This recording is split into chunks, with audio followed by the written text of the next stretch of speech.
Namaste. Ram Ram Sitaram, in the tradition of our ancestors who brought our great ancient Vedic and Hindu civilization to this part of the world. It is Indian Arrival Month, and we are in very difficult circumstances all over the world with the COVID-19 crisis. So there aren't many activities happening.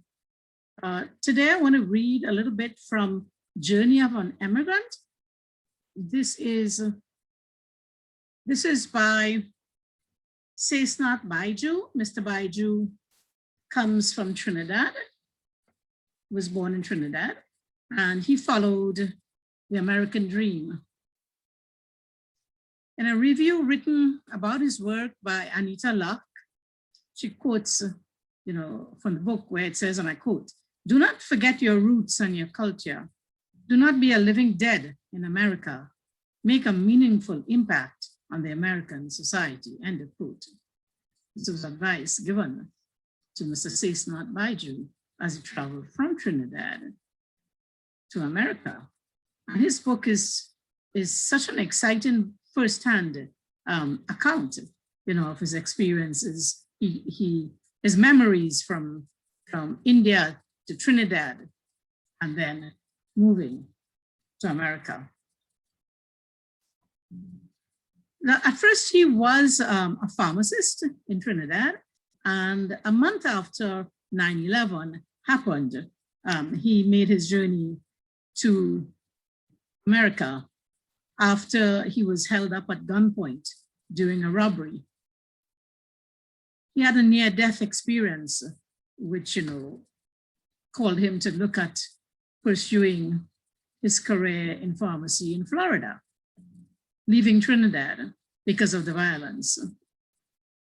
And he accounts gives the account in his book of the troubles that he had in getting there, settling into his job, making a new life. Very exciting reading. It's a mix of struggle, perseverance, and a bit of romance, says Pandita Dr. And it's not only an encouragement for other fellow and future immigrants, but also a must-read for US citizens who have lost the fire of compassion for foreigners and forgotten that their citizenship would not be intact if it wasn't for the empathy extended to their brave immigrant ancestors. So here's a cover of that book again, Journey of an Immigrant by Mr. Saisnath Baijoo. And I'll read from chapter 1. Our journey begins. Reflections of my beloved Trinidad. He waved sadly as I bade my final farewell. Tears streamed down his wrinkled face. There were tears of joy that his son was migrating to live the American dream. There were tears of sadness and uncertainty.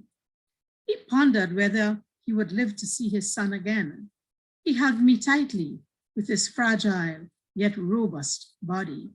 He looked at me sternly as tears poured from his eyes and said, "Do not forget your roots and your culture. Do not be a living dead in America. Make a meaningful impact on the American society. Always help those that need help, even in the smallest way." This was the advice that his father was giving him as he was preparing to leave for Florida. And he continues writing, Mr. Saisnath Baijoo. I shook my head in acknowledgement of his wise advice. Then I reached down and touched my parents' feet as a mark of respect and reverence for their guidance and for sheltering me from all troubles throughout my life. And here he points to the ancestral tradition of children and younger ones touching the feet of the elders, and especially children with their parents, as a mark of respect and love to them. Still a tradition. It's a tradition we brought from India, our ancestors, and it still continues in Trinidad. And the father continues. as Saisnath Baijoo says, he continued very emotionally, I may not see you again. America is now your adopted country. Do not look back. If you look back, you will fail in your endeavors. Capture the American dream. I know you are determined to conquer anything. You must love and respect everyone. Be humble, but be strong. Being humble does not make you weak. In fact, it sets your life to a different level in the sight of God. My parents are my mentor and heroes. They are my rock of Gibraltar in my life. They molded my life with a solid foundation. It seems like a whole village had come to Piaco International Airport to say their last farewell. My 5 sisters, my 4 brothers, and their children were all at the airport. And this reminds me, it brings back memories of when I was small and we'd go to the airport to see somebody leaving. It's like the whole extended family. The whole airport would be filled with members of your extended family coming to say goodbye. As you made your journey, in those days, it wasn't like you could come back and forth so easily. So when you left the shores, it would have been for a number of years. It was a very sad and emotional time at the airport. They were all sad but happy for my family and me. My name is Moonan. My parents' names are Baijoo and Kausilya. This is my story. It is a journey into life. This is the journey of an immigrant in search of the American dream. With tear-filled eyes, I turned to my parents and said, I will make you proud. My heart and prayers will always be with you all. How can I forget the best parents in the world? You sacrificed your life to make me happy. You molded me to be strong. You are my life. Then my son Jiwan spoke to me saying, your absence here will create a big vacuum in my life. I do not want to lose that loving and harmonious relationship that we have presently. You will always be my father, who means the world to me. I will miss you. My voice quivered while I spoke, saying, we have always been a close family. My life is not complete without every one of you. Therefore, we must not lose that bond. When we lose that close bond with each other, we lose the essence of living. I promise that I will call you all as often as possible. Keeping the family close is a very strong Hindu value. We had the extended, first the joint family, where different generations lived under one roof and sharing the same kitchen, and property was given, to all. Mostly the sons then, and women in those days would get the jewelry and money, and the land went to the sons. Of course, that's all changed now, where you have a more equitable distribution of the ancestral wealth to their descendants. But keeping the family together is a central value, a core value in Hindu life. My 2 eldest daughters, Hema and Pooja, were anxious to board the plane on their new adventure. Hema shouted, let's go, Daddy, before the plane leaves us. They are my 2 eldest daughters. They can light up any dull moment with their zest for life and their comical nature. My wife, Sandra, and our baby, Marla, was also coming. We waved our last farewell to all our families and well-wishers. We boarded the plane amidst heightened security. There was an eerie silence and a certain nervous tension inside the plane. The repercussion was because of 9/11. Everyone was worried whether there will be other attacks. Just a month before, we had seen the senseless and vicious terrorist attack on my adopted country. My father always taught me that all forms of life are sacred. We cannot create life, so we should not destroy it. I sat on the plane and reflected. What a wanton waste and disregard for life. Surely these terrorists had families or children of their own. The flight left Trinidad without any problems or delays. And then he goes on to say, suddenly the plane was shaken vigorously My heart skipped a beat. Then the pilot said, "Ladies and gentlemen, this is your pilot speaking. We are experiencing unusual turbulent weather. Please, under no condition should you leave your seats. Flight attendants, go to your seats at once." And then he goes on to tell about the experience, on the plane with the ups and downs when there is, turbulent weather.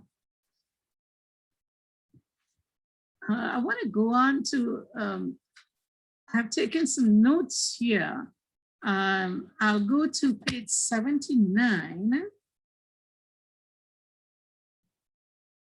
And he's talking here about his children. He said, "They both sat beside me and hugged me tightly. They are heaven-sent blessing. They are the jewels in the crown of my life." My mother always said, "My children are my crown jewels. They are my most precious possessions. The love I have for them makes them my crown jewels." The phrase crown jewel was coined by the English to describe India. And here he goes into a little bit of the colonial history. And he says, Great Britain called India the jewel of the crown because it was the most valuable and precious colony. India provided for Britain an abundance of tea, cotton, spices, precious metals, and minerals. India had a large population, which also meant free or low-cost labor. From India, England was able to expand its influences and domination to China and the Far East. Now, like my mother, I can say my children are my crown jewels. And he talks about leadership. I will keep going back and forth with the notes that I had taken on this. And here, Pooja is saying to him, Pooja says, "Daddy, I will study to be the best. I do not like to be a follower. My determination is to be a leader. I strive to be the best in everything. Anyway, I love Wendy's. Daddy, let's go to Wendy's." So here we see the leadership spirit and that entrepreneurship spirit in the indentured Indian their descendants in the Caribbean. They all had, most of them had that spirit of working on their own and making it, becoming leaders for themselves.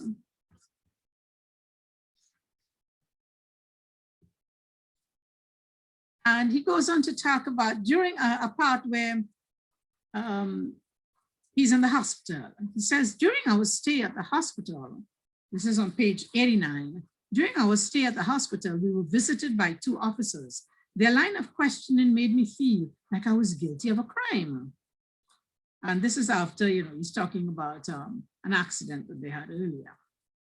He says, their line of questioning made me feel like I was guilty of a crime. The officer was serious and said, and he quotes, "Look at the wound on her hand. That is where you stabbed her. This is a serious offense. Do you want a lawyer? Anything you say will be used against you at this moment. You people from the Middle East like to beat up women. You should be ashamed to assault a woman. In this country, this is a serious offense." End of quote. He's quoting what the officer said to him. And actually, it had nothing to do. It was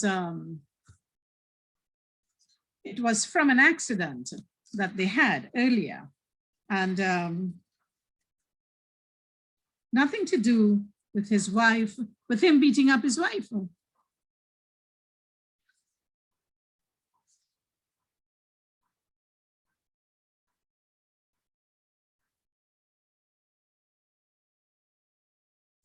And he had said earlier, page 87, we rushed inside and noticed that Sandra, my wife, was lying on the inflatable mattress with blood dripping profusely from her hand. Her countenance had changed to a dark pale color. She had fainted. And I shouted to Pooja, "Rush to the lobby and call 911. Give them our address. Go now. Hurry up." So there was blood on the front door of the apartment.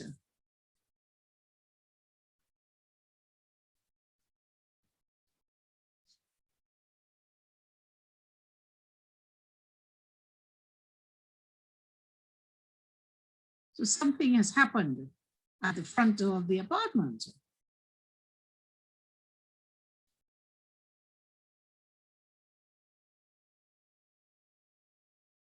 And that's, he's saying like they got to the apartment and then they noticed the front door was broken into and his wife's hand was bleeding.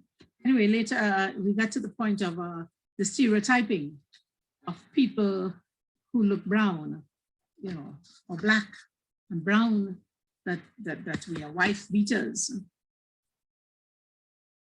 And he's written much on family bonding. And peace and war, he talks about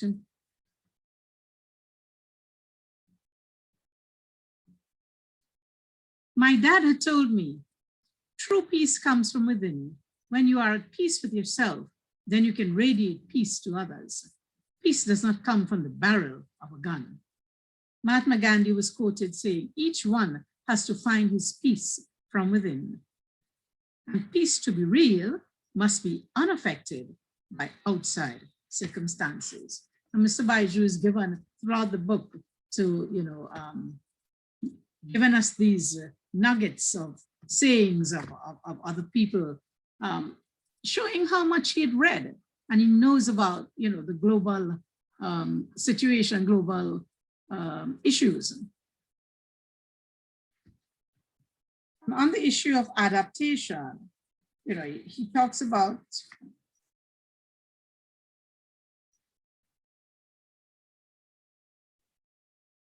adapting to American culture. He tells us here on page 109, they had gone to enjoy a buffet. And after the buffet, they went back home. And that day, my family had a variety of meals. For breakfast, they enjoyed a Trinidad dish. For lunch, they had American burgers. For dinner, we enjoyed a Chinese meal. And that, he said, is total adaptation to the American cuisine. Very much, you know, like the Trinidad experience, where we all know about cuisine, the indentured, the ones of the indentured Indian cuisine, and the new Indian kind of cuisine that you're getting out of India today, and you get the African cuisine, Chinese. We have a variety. We also have the First Peoples, their cuisine too. So it's like this melting pot, like this mixing. And on racism, he talks here where his daughter is crying. She's gone to school and crying. She says, Daddy, I do not want to go back to that school. All the children are mean and nasty to me. My complexion is different from theirs. Therefore, they make all kinds of jokes about me. They write abusive notes on my desk. They are bullies. I cannot focus on my studies. My grades are not going to be good. They are ignorant of my culture, but they make stupid comments.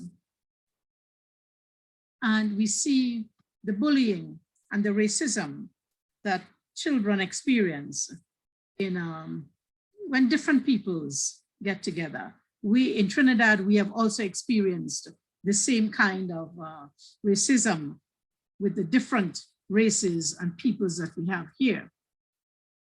Though as with the whole world, as more and more we live together, things are a little bit, getting a little bit more respectful, mutual respect for each other.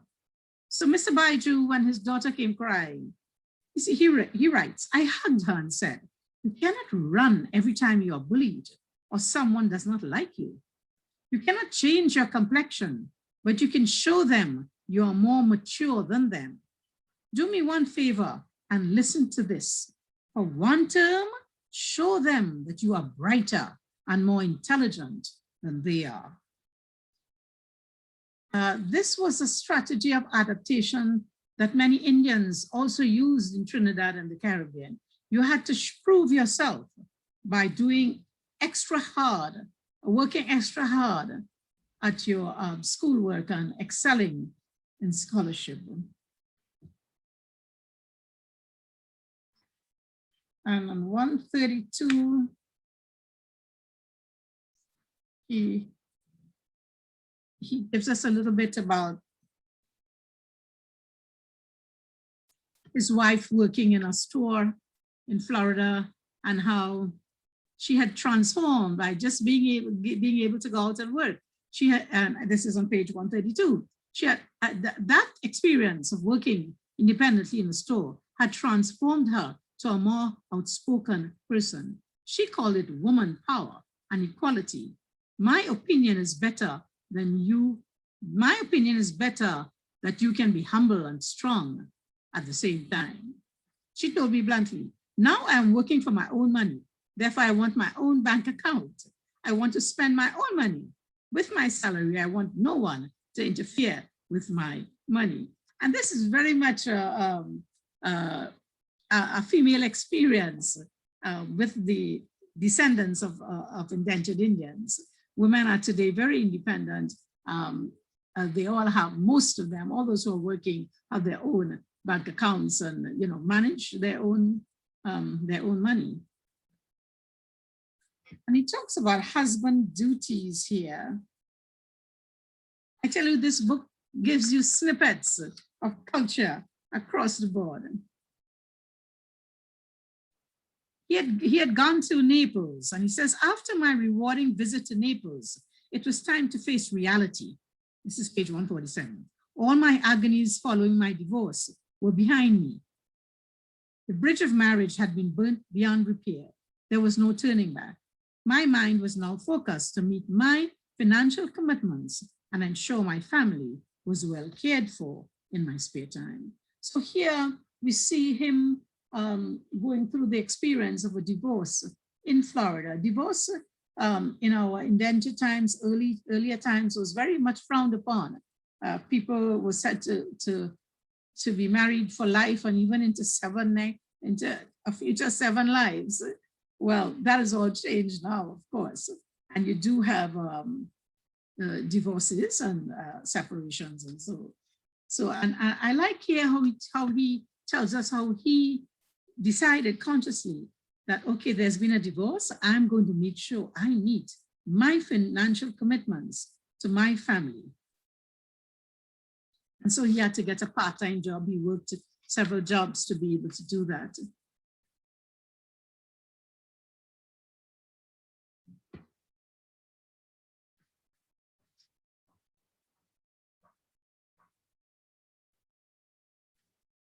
And then on page 148, his friend Mo had told him, he met this gentleman, Mo, who became a very good friend of his.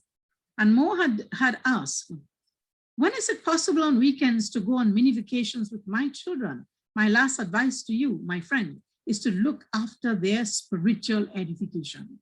Get a place of worship for them. This is important, like food for the soul.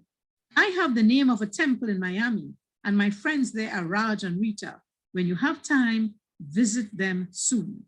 So Mo, who had lived there before and became his good friend, was telling him, make sure you take your kids, your children, to a temple, and he's introducing him. And this was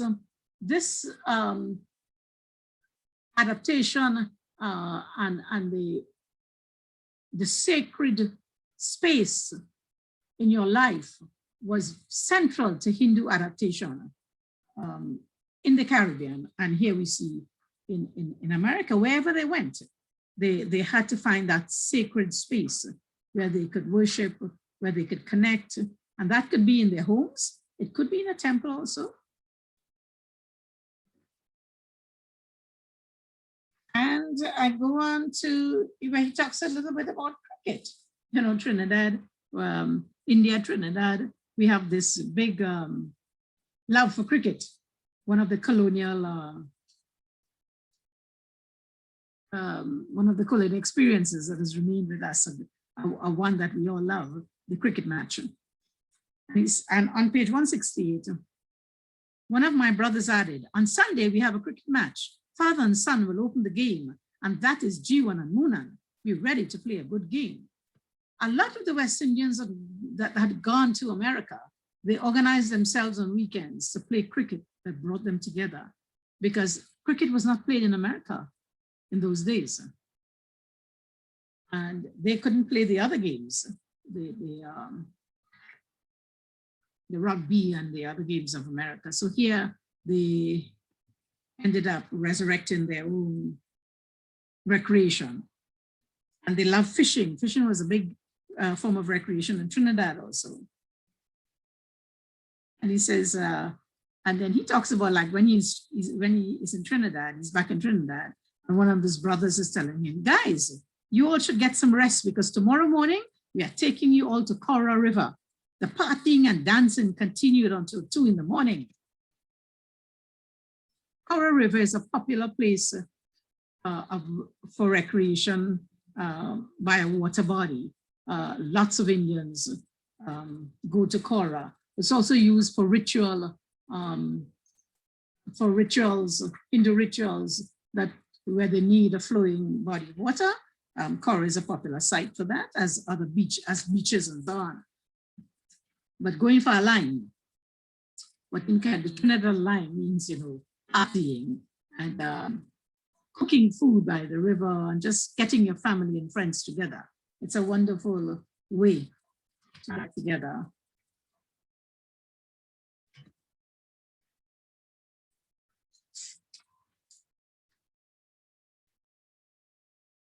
And I go on to page 171. My family could not afford my university tuition fees. Therefore, I had to work for 1 year in order to save my money. After this time, I was able to apply to our university for admittance. Apart from my job and studies, I had to help my family on the weekends in the sugarcane fields and the rice fields. You know, my brothers and sisters also helped my parents when they were not working. And this is a real experience from indentureship to the present, where because of poverty, you couldn't be educated so easily at the university. And one tradition that they had in earlier times was each family all the working people would get together to educate the eldest brother to the furthest that he could go, and other brothers. Later on, it will include women, but first it was the sons to be educated. And because of poverty, you had to choose one to educate who would come back and work and continue looking after the rest of the family. And here you see how they are working on sugarcane fields and rice fields to augment their income for the whole family. Just after Trinidad, page 171, after Trinidad and Tobago won independence, the wages were slightly better, but my parents were still very poor. They worked 7 days a week just to support their family with the bare necessities for survival. I've seen the Caroni River overflow its banks and destroy most of my family possessions. Now, do you think that my father could have afforded university tuition fees? I had the motivation and qualifications to attend university, but no finance was available. My parents were the ones to push into my head that I must get a college degree, but there was no money. So here you see another very popular characteristic of the Indian family, where you would insist on education. You know, in Hindu civilization, we have looked at, we have given the studies, knowledge, learning. We have personified it as the goddess, Saraswati, the one who gives knowledge, God in that form of giving knowledge.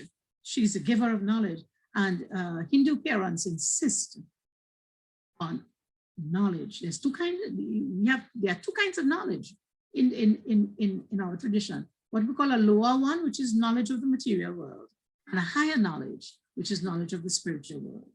And here in this book, you can see, you know, Mr. Baijoo really working to ensure that he could communicate as much, continue the tradition, both in the material and spiritual realms for his children.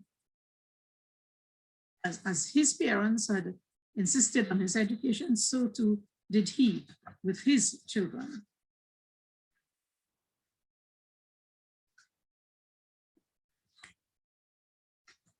So I go on now to, he talks about memories, memories on page 176.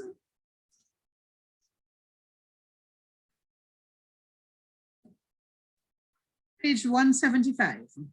It says, Sunday morning, about 40 family or friends had gathered at the Karani Hindu school playground for another day of fun. That's where he went to school. This time it was for a friendly cricket match. Fun memories of my childhood flashed across my mind. This is on one of his visits back to Trinidad. On this playground, I played football barefooted in the rain. All the laughter and sorrows rushed across my mind as if it happened only yesterday. It was embedded in my memory as a lighthouse erected in the sea of time. Oh, what a wonderful poetic way of saying how this memory was like a lighthouse. You know, in time, in his history, that stands out as a light to give inspiration, go back to his memories and give inspiration. And he says, as we journeyed past that lighthouse, every moment came back so vividly. At this school, I was taught knowledge is power. Education is not just learning in school, but absorbing everything positive from life and applying it to everyday situations. I remembered their teachings. God is one, truth is one. Wise men call him by many names. Then I felt a thud on my shoulder. Daddy, are you daydreaming? Juan asked me. So Mr. Baijoo has such rich, rich memories that connects Indians back to India, back to the memories in Trinidad and what he has taken over to America. He wrote something about Sida Sadhu also.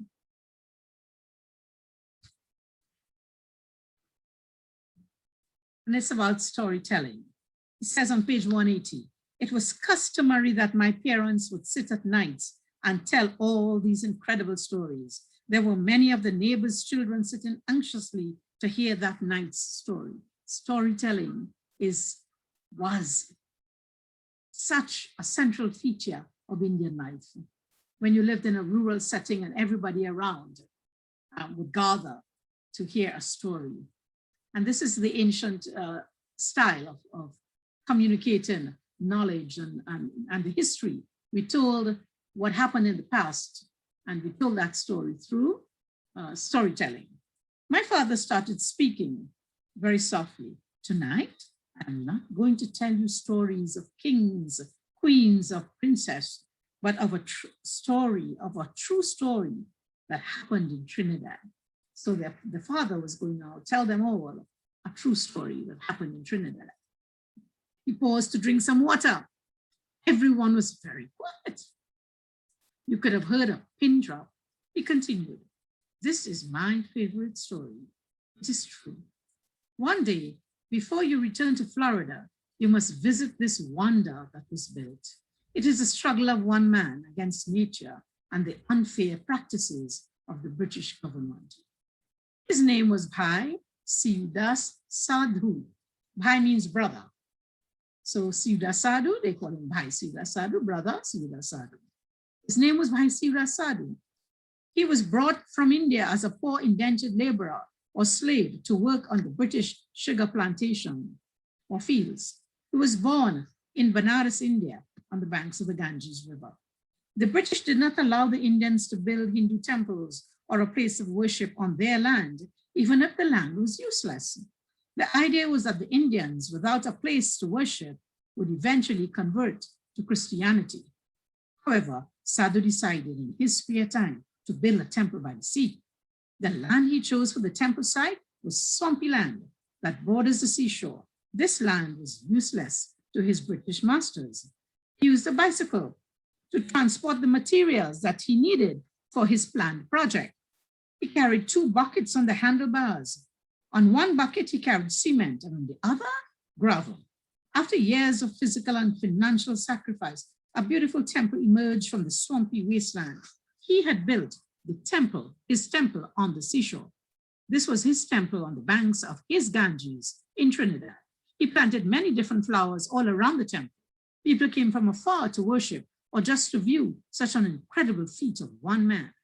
In 1930, the British noticed the building. They asked him to destroy the temple.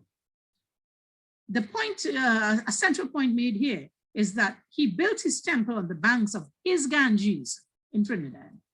So the Hindus consecrated the Trinidad landscape according to their Hindu sacred spaces. So you didn't have to go to the Ganges, to Ganga in India. They made their own Ganga here in Trinidad.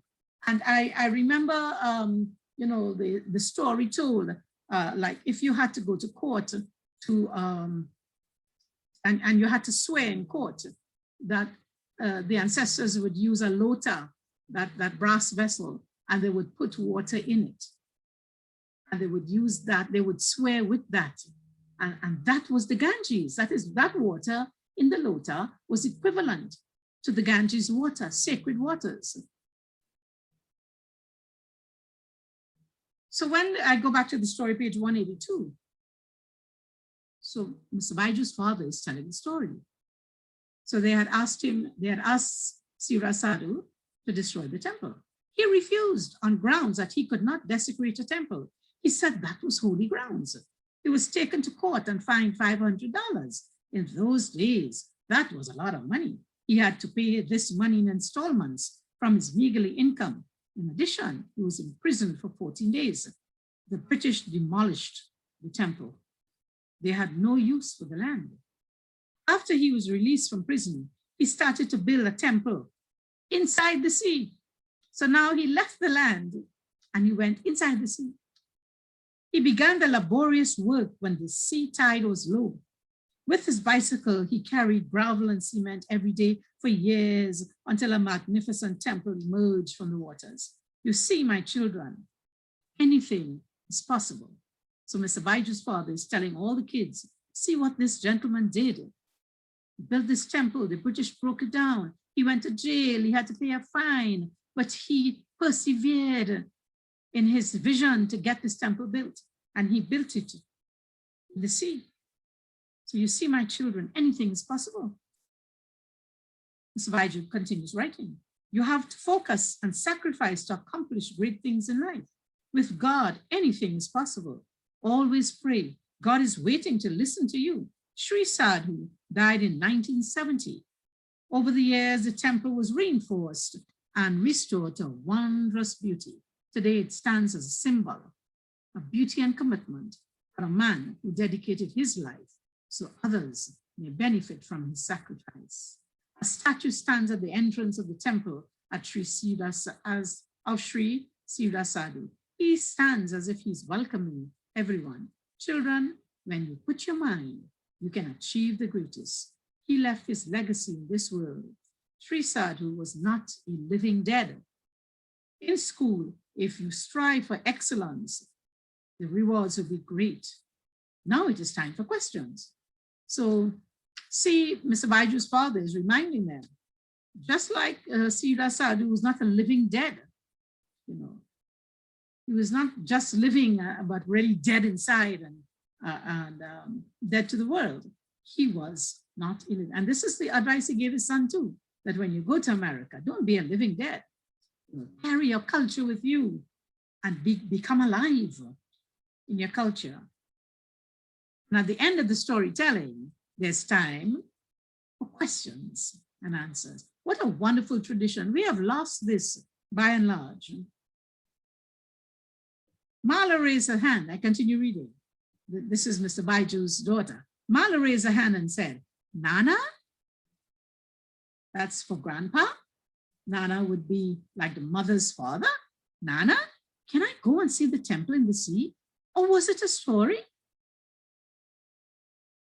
Nana tells her, you sure will. Jiwan is going to take you when you are when he has time. And my sweet angel, the story is true, answered my father with a broad smile. And so he goes on to tell, about this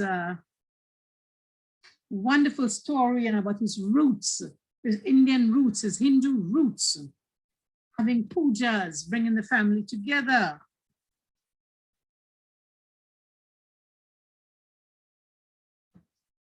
Uh, 199.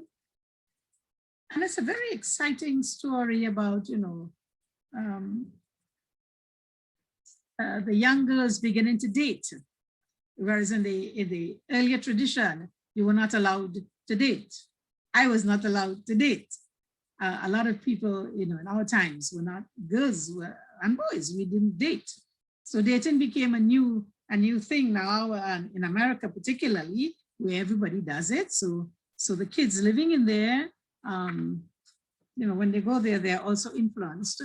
Though many Hindus still do not allow the tradition, and they compromise in a way of saying, you can have get-togethers of many people, of your friends.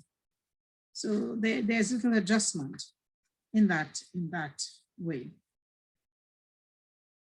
So friends, with that, I will close and recommend this book to you to see this journey of an immigrant,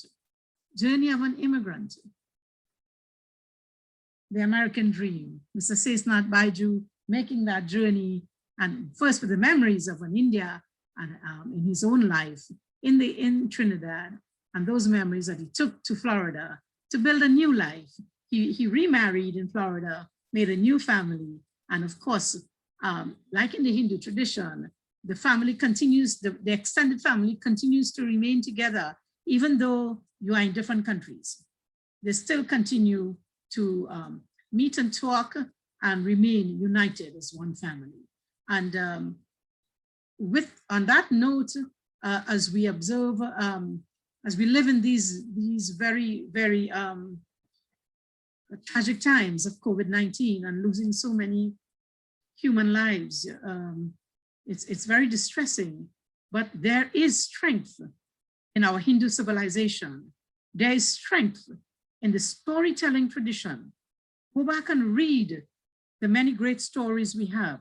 Look at the Ramayana, look at the Mahabharata, look at our rich in stories, and then look at the teachings that come through from the Vedas down through the Upanishads and different ways of telling the higher truths. And it's the only inspiration that we can take, and we have a great tradition that has it. From Mr. Saisnath Baijoo's book, you can see how the ancestors were able to survive in difficult circumstances and pass on the tradition and empower their next generation to continue. There is strength. So I implore you to not feel dejected. Go back to the tradition, go in yourself for inspiration. As Mr. Baijoo had told us, there is this lighthouse that always that he can go to. It remains guiding him. You too, we have that guide within us. Paramatman lives within. Paramatman lives within. Go within, seek the healer. Paramatman is the giver of life. And therefore, if Sachit Ananda, that pure existence, intelligence, and bliss, as Paramatman, if you can give life, that great God can also heal. And whatever comes our way, we know life and death are two sides of the same coin. Two sides of the same coin.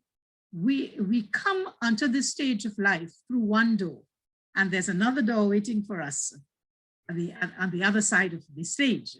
So we have to exit, and we must prepare to exit. We don't know when. We've never known when.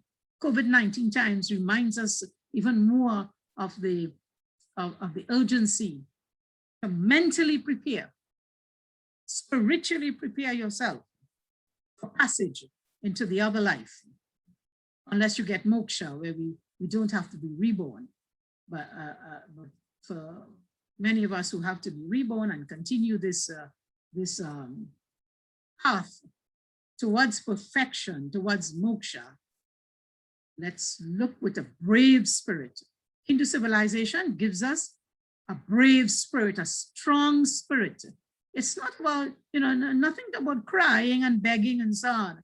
Hello, we know with life there is death. Our tradition tells us prepare, be ready. So with that, I implore you, be ready to face the challenges. As Mr. Baijoo did, COVID-19, let's inspire others too, to be ready for whatever comes our way. Thank you. Namaste. And in the tradition of the ancestors, Ram Ram and Sita Ram, great is our Vedic Hindu civilization. Om.